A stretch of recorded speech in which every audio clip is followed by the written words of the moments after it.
Book 8. Number 1. This also conduces to contempt of vainglory, that it is no longer in your power to have lived your whole life, or at any rate your life from manhood, in the pursuit of philosophy.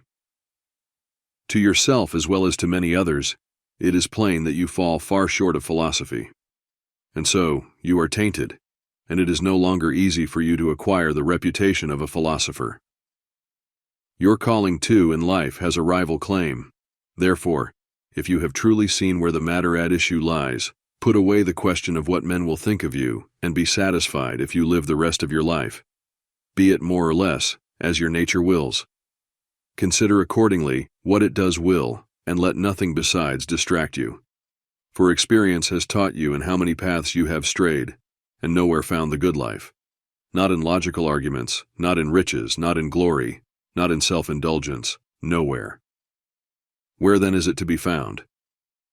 In doing what man's nature requires. How then will he do this? If he hold fast doctrines upon which impulses and actions depend. What doctrines are these? They concern good and evil, how nothing is good for man which does not make him just, sober, brave, and free. Nothing evil which does not produce effects the opposite of these. Number 2. On the occasion of each act, ask yourself, how is this related to me? Shall I repent of it? But a little while and I am dead and all things are taken away. What more do I require if my present work is the work of an intelligent and social creature, subject to the same law as God? Number 3. Alexander, Julius Caesar, and Pompeius. What are they by comparison with Diogenes, Heraclitus, and Socrates? For these men saw reality and its causal and material aspects, and their ruling selves were self-determined. But as for the former, how much there was to provide for, and of how many things they were the servants. Number 4. Even if you break your heart, nonetheless they will do just the same. Number 5. In the first place, be not troubled, for all things are according to universal nature. And in a little while, you will be no one and nowhere, even as Hadrian and Augustus are no more. Next, looking earnestly at the question, perceive its essence, and reminding yourself that your duty is to be a good man, and what it is that man's nature demands, do that without swerving, and speak the thing that appears to you to be most just, provided only that it is with kindness and modesty, and without hypocrisy. Number 6. The work of universal nature is this: to transfer what is here to there, to make changes, to take up from here, and to carry there. All things are alterations, but the assignments too are impartial. All things are familiar, but not so that we need dread some new experience. Number 7. Every natural thing is satisfied when it fares well, and a reasonable nature fares well when it gives its assent to nothing false or obscure in its imaginations, directs its impulses only to social ends, desires, and avoids only what is in our power, and welcomes all that is assigned by universal nature. For it is a part of universal nature, just as the leaf's nature is part of the plant's. Only in that case the leaf's nature is part of a nature naturally, without sense or reason, and able to be hindered. Whereas man's nature is part of a nature which is unhindered and reasonable and just, inasmuch as it assigns to each, impartially and according to its worth, its share of times, substance, cause, activity, experience.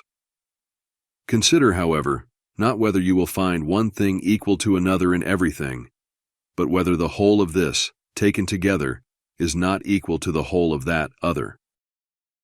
Number 8. You're not able to read, but you are able to restrain your arrogance. You are able to rise above pleasures and pains. You are able to be superior to fame. You are able not only not to be angry with the unfeeling and graceless, but to care for them besides. Number 9. Let no one any longer hear you finding fault with your life in a palace, nay, do not even hear yourself. Number 10. Regret is blame of oneself for having let something useful go by. But the good must be something useful, and worth the attention of a really good man. Now, no really good man would regret having let a pleasure go by. No pleasure, therefore, is either useful or good. Number 11. What is this by itself in its own constitution? What is its substance or substrate? What its causal element? What its function in the world, and how long a time does it persist? Number 12. When you are called from sleep with difficulty, revive the thought that to render social acts is according to your constitution and to human nature, but to sleep is what you share also with dumb animals. Now what to every creature is according to nature is also more closely related to it, more part of its flesh and bone, yes, and also more agreeable. Number 13. Continually, and if possible, on the occasion of every imagination, test it by natural science, by psychology, by logic. Number 14. Whatever man you meet, say to yourself at once, what are the principles this man entertains about human goods and ills? For if he has certain principles about pleasure and pain, and the sources of these, about honor and dishonor, about death and life, it will not seem surprising or strange to me if he acts in certain ways, and I shall remember that he is obliged to act like this. Number 15. Remember that it is as absurd to be surprised that the world brings forth the fruits with which it teems, as that the fig tree should bear figs. And it is absurd for the physician or the master of a ship to be surprised if a patient is feverish or if a headwind gets up. Number 16. Remember that to change your course and to follow someone who puts you right is not to be less free. For the change is your own action, proceeding according to your own impulse and decision, and indeed according to your mind. Number 17. If it is in your power to decide, why do you do it? But if in another's, whom do you find fault with? The atoms or the gods? Either is madness. You must find fault with no one. If you are able, put him right. If you can't do this, at least put the thing itself right. But if you can't even do this, to what purpose still does fault-finding tend? For nothing should be done without a purpose. Number 18. What dies does not fall outside the universe. If it remains here and changes here, it is also resolved here into the eternal constituents, which are elements of the universe and of yourself, and the elements themselves change and make no grievance of it. Number 19. Each has come into being for a purpose, a horse, say, or a vine. Why are you surprised? So the sun god will say, I came into being for a purpose, and the rest of the gods too. What then is the purpose of your coming to be? To please yourself? See whether the idea allows itself to be framed. Number 20. Nature has designed the ending of each thing, no less than its beginning and its continuance, like one who throws a ball up. What good is it to the ball to go up, or harm to come down, and even fall to the ground? What good to the bubble to be blown, or harm to it to burst? The same is true of a candle. Number 21. Turn it inside out and see the sort of thing it is, what it is like when it grows old or falls sick, or short-lived alike are praiser and the praised, he who remembers and he who is remembered. Moreover, they live in a mere corner of this region of the globe, and even here all are not in accord, nor is even a man in accord with himself. The whole earth, too, is a mere point. Number 22. Attend to the subject, the activity, the doctrine, or the meaning. You deserve to suffer this, so you would rather become good tomorrow than be good today. Number 23. Am I doing something? I relate the act to beneficence to men. Does an accident befall me? I accept it, relating it to the gods and to the source of all things, from which all that comes to pass depends by a common thread. Number 24.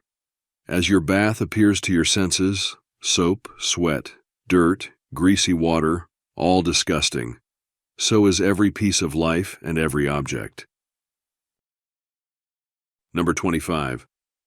Lucilla laid Verus in the grave, Lucilla followed. Secunda buried Maximus, Secunda next. Epitincanus buried Diotimus, Epitincanus next. Antoninus Faustina, Antoninus next. The same story over again.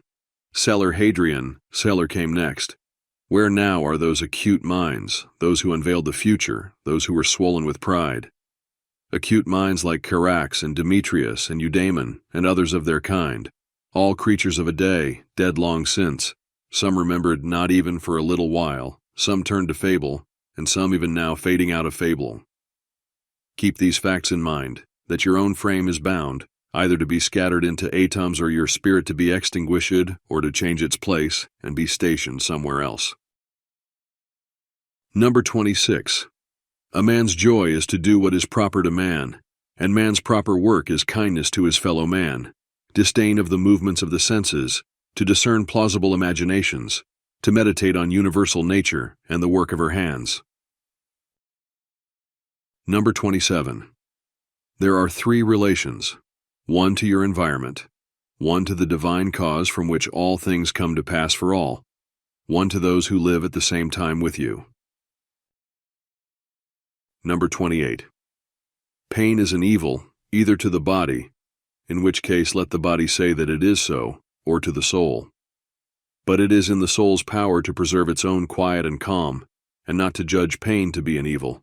For every judgment, impulse, desire, or aversion is within, and nothing evil makes its way up to this.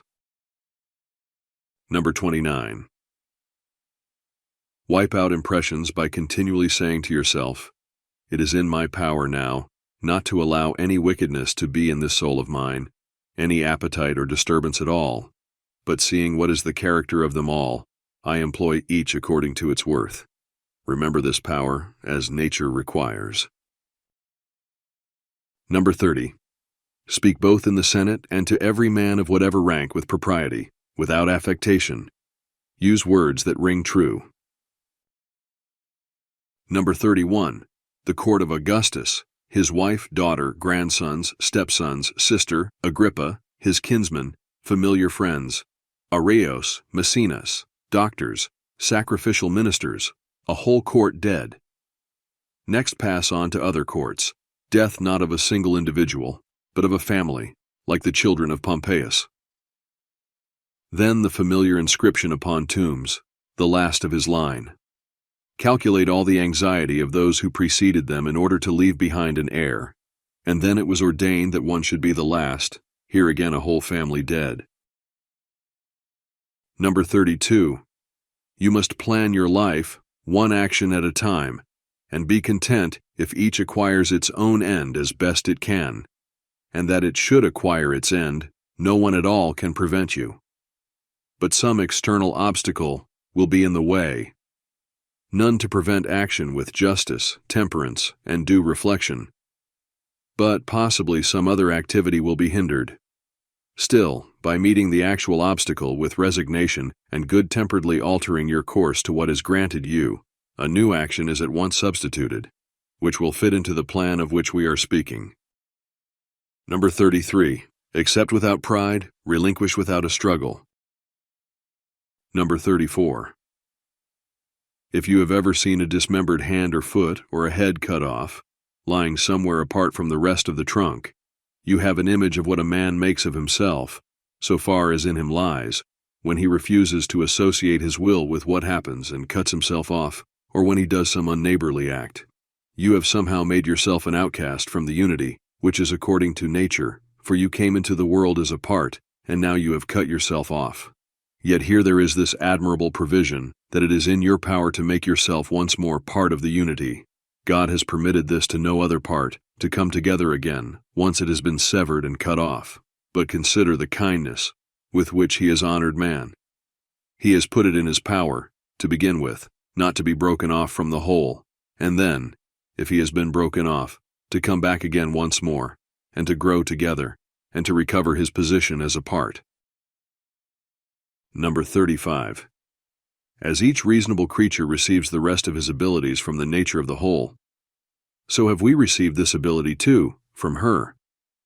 Just as she converts every obstacle and resistance, puts it into its place in the order of necessity, and makes it a part of herself. So, too, the reasonable creature can make every obstacle material for himself and employ it for whatever kind of purpose he has set out upon. Number 36. Do not allow the imagination of the whole of your life to confuse you. Do not dwell upon all the manifold troubles which have come to pass and will come to pass, but ask yourself in regard to every present piece of work, what is there here that can't be borne and can't be endured? You will be ashamed to make the confession. Then remind yourself that it is not the future or the past that weighs heavy upon you, but always the present, and that this gradually grows less if only you isolate it and reprove your understanding, if that is not strong enough to hold out against it, thus taken by itself. Number 37. Is Panthea or Pergamos still sitting by the funeral bier of Varus, Chabrias, or Diotimus by Hadrian's bier? Absurd. And if they were still sitting there, would the dead perceive it? And if they did perceive it, would it give them pleasure? And if it gave them pleasure, would the mourners live forever? Were not they too fated first to become old men and women, and then to die? And when they were dead, what would those they mourned do afterwards? This is all a smell of corruption and blood, and dust in a winding sheet. Number 38. If you have a sharp sight, see, says he, and judge by the wisest judgments you have. Number 39. In the constitution of a reasonable creature, I see no virtue able to oppose justice, but I see one able to oppose pleasure, self-control. Number 40. If you cancel your judgment about what seems to pain you, you yourself stand firm on surest ground. What is self? Reason. But I am not reason. Granted, then do not let reason itself trouble itself, but if some other part of you is harmed, let it form its own judgment about itself. Number 41. An obstacle to sense perception is injurious to animal nature. An obstacle to impulse is equally injurious to animal nature. And something else may similarly be an obstacle and injurious to the constitution of a plant. Thus then an obstacle to reason is injurious to a reasoning nature. Transfer, therefore, all these considerations to yourself. Perhaps pain and pleasure are affecting you. Sense affection must look to it. Did an obstacle oppose your impulse? If you started out to satisfy it without mental reservation, the obstacle is at once injurious to you as a reasonable being, but if you experience the general lot, you are not yet hurt or hindered. The properties of the mind, you know, no one else is wont to hinder. For neither fire nor steel nor despot nor abuse affect it one whit, when it has become a sphere rounded and at rest. Number 42. I do not deserve to give myself pain, for I never deliberately gave another pain. Number 43. One thing gives joy to one man, another to another. It is my joy if I keep my governing self intact, not turning my back on any human being, nor on anything that befalls men, but seeing everything with kind eyes, welcoming and employing each occasion according to its merits. Number 44. See that you bestow this present time upon yourself. Those who rather run after fame in the future leave out of account that men hereafter will be just such others as these whom they find hard to bear, and those men, too, will be liable to death. What, after all, is it to you if men hereafter resound your name with such and such voices, or have such and such a judgment about you? Number 45. Take me up and cast me where you please. For there I shall keep the divinity within me propitious. Satisfied, that is, if it should behave and act consistently with its own constitution. Is this a sufficient reason why my soul should be in evil case, should lower itself, be humbled, craving, fettered, fluttering? What will you discover to be a sufficient reason for that? Number 46. Nothing can happen to any human being which is not an incident appropriate to man, nor to an ox which is not appropriate to oxen, nor to a vine which is not appropriate to vines, nor to a stone which is not peculiar to a stone. If then that happens to each which is both customary and natural, why should you be discontented with your lot? for the universal nature did not bring to you what you could not bear. Number 47. If you suffer pain because of some external cause, what troubles you is not the thing but your decision about it, and this it is in your power to wipe out at once. But if what pains you is something in your own disposition, who prevents you from correcting your judgment? And similarly, if you are pained because you fail in some particular action, which you imagine to be sound, why not continue to act rather than to feel pain? But something too strong for you opposes itself. Then do not be pained, for the reason why the act is not done does not rest with you. Well, but if this be left undone, life is not worth living. Depart then from life in a spirit of goodwill, even as he dies who achieves his end, contented too with what opposes you. Number 48. Remember that the governing self becomes invincible when it withdraws into itself and is satisfied with itself, doing nothing which it does not will to do, even if its opposition is unreasonable. How much more then when it decides both with reason and circumspection about a given case? On this account, the understanding free from passions is a citadel of refuge, for man has nothing stronger into which to retreat and be thereafter inexpugnable. He then who has not seen this is uninstructed. He who has seen it and does not retreat is unfortunate. Number 49. Do not say more to yourself than the first impressions report. You have been told that someone speaks evil of you. This is what you have been told.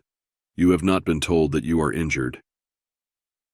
I see that the little child is ill. This is what I see, but that he is in danger I do not see. In this way then abide always by the first impressions and add nothing of your own from within, and that's an end of it, or rather one thought you may add, as one who is acquainted with every change and chance of the world. Number 50. The cucumber is bitter. Put it down. There are brambles in the path. Step to one side. That is enough, without also asking, why did these things come into the world at all? Because the student of nature will ridicule the question, exactly as a carpenter or cobbler would laugh at you if you found fault because you see shavings and clippings from their work in their shops. Still, they do have a place to throw rubbish into, whereas universal nature has nothing outside herself. And yet the astonishing thing in her way of working is that having fixed her own limits, she is ever changing into herself. Everything within those limits that looks as though it were going bad and getting old and useless, and out of these very things creating again others that are young, in order that she may need no substance from outside, nor require any place to throw away what begins to decay. Thus she is satisfied with her own room, her own material, and her own way of working. Number 51. Be not a sluggard in action, nor confused in conversation, nor wandering in imagination. Briefly, neither contract into yourself, nor boil over in spirit, nor in your mode of life leave no room for leisure. They kill you, cut you in pieces, pursue you with curses. What has this to do with your understanding abiding pure, sane, temperate, and just? As if a man should stand by a sweet and crystal spring of water and curse it, but it never ceases bubbling up in water fresh to drink, and if he throw in mud or dung, it will quickly break it up and wash it away, and will in no way be discolored. How then shall you possess an ever-flowing fountain, not a mere cistern? If you guard yourself every hour unto freedom, contentedly too, simply and reverently. Number 52. He who does not know that the universe exists, does not know where he is. He who does not know the purpose of the universe, does not know who he is, nor what the universe is. He who fails in any one of these respects could not even declare the purpose of his own birth. What then do you imagine him to be, who shuns or pursues the praises of men who applaud, and yet do not know either where they are or who they are? Number 53. Do you wish to be praised by a man who curses himself 3 times every hour? Do you wish to please a man who doesn't please himself? Does a man please himself who repents of nearly everything that he does? Number 54. No longer merely breathe with the atmosphere that surrounds you, but now think also with the mind that surrounds all things. For the power of mind is as much poured out everywhere and distributed for him who is willing to absorb it, as the power of atmosphere for him who is able to respire it. Number 55. In general, evil does no injury to the universe, and particular evil does no injury to a neighbor, but only injures him to whom it is permitted to be delivered from it as soon as ever he himself determines. Number 56. To my will, the will of a neighbor is as indifferent as his vital spirit and his flesh. For even though we were brought into the world more than anything else for the sake of one another, still each of our governing selves has its own sovereign right. For otherwise the evil of my neighbor would surely be evil of mine. And that was not God's good pleasure, in order that my unhappiness might not depend on someone other than myself. Number 57. The sun appears to be poured down, and indeed is poured in every direction but not poured out. For this pouring is extension, and so its beams are called rays from their being extended. Now you may see what kind of thing a ray is by observing the sun's light streaming through a chink into a darkened room. For it is stretched in a straight line, and rests, so to speak, upon any solid body that meets it and cuts off the flow of air beyond. It rests there, and does not glide off or fall. The pouring and diffusion of the understanding then should be similar, in no way a pouring out, but an extension, and it should not rest forcibly or violently on obstacles that meet it, nor yet fall down, but stand still and illuminate the object that receives it. For that which does not reflect it will rob itself of the light. Number 58. He who fears death fears either total loss of consciousness or a change of consciousness. Now, if you should no longer possess consciousness, you will no longer be aware of any evil. Alternatively, if you possess an altered consciousness, you will be an altered creature and will not cease from living. Number 59. Men have come into the world for the sake of one another. Either instruct them then, or bear with them. Number 60. An arrow's path and the mind's path are different. Nevertheless, both when it is on its guard and when it revolves round a subject of inquiry, the path of mind is none the less direct and upon its object. Number 61. Enter into the governing self of every man, and permit every other man to enter into your own.